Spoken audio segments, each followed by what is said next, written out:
ప్రజాస్వామ్యంలో ఉన్నామా లేదా అన్నది నిజంగా ఆలోచన చేసుకోవాలి మనం అంతా.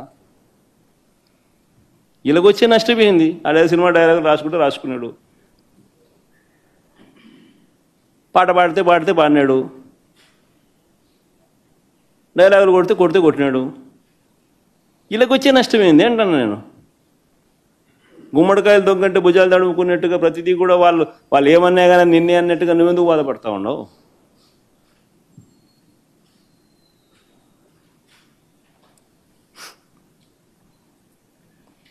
నూట 131 మందికి నోటీసులు ఇచ్చినారు. 131 మందికి నోటీసులు ఇచ్చినారు.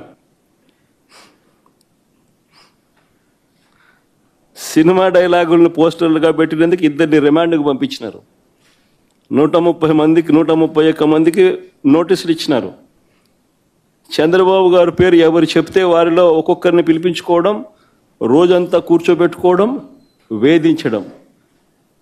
ఛార్జ్షీట్లు గమనిస్తే అండ్ అదర్స్ అని చెప్పి ఖాళీగా వదిలిపెడతారు. అంటే వాళ్ళకి నచ్చినోని ఇన్స్టాల్మెంట్ బేసిస్ కింద ఎప్పుడు కావాలంటే అప్పుడు ఇరికిచ్చేదానికోసం. స్థానిక ఎలక్షన్లు కానీ ఇంకొక ఎలక్షన్లు కానీ వచ్చినప్పుడు వీళ్ళ అదర్స్లు అందరినీ కూడా జాయిన్ చేయించేసేస్తారు. చేయించి వీళ్ళందరినీ ఎలక్షన్ల ముందు ఎత్తడం.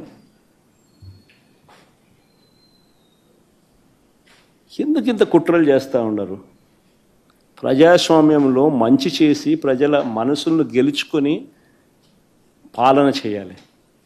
అది సత్తా. అలా చేసి నువ్వు ఇలా అను, అది సత్తా. అంతే తప్ప నువ్వు అన్యాయమైన పాలన చేస్తూ నిన్ను ఎవడైనా ప్రశ్నిస్తే ఆడిట్టన్నాడు, వీళ్ళిట్టన్నారు, వాళ్ళు అట్ట మాట్లాడారు, ఇట్ట మాట్లాడాడు అని చెప్పి తోసేయడం, స్టేషన్లో పెట్టడం. ఏమిటి ఇది?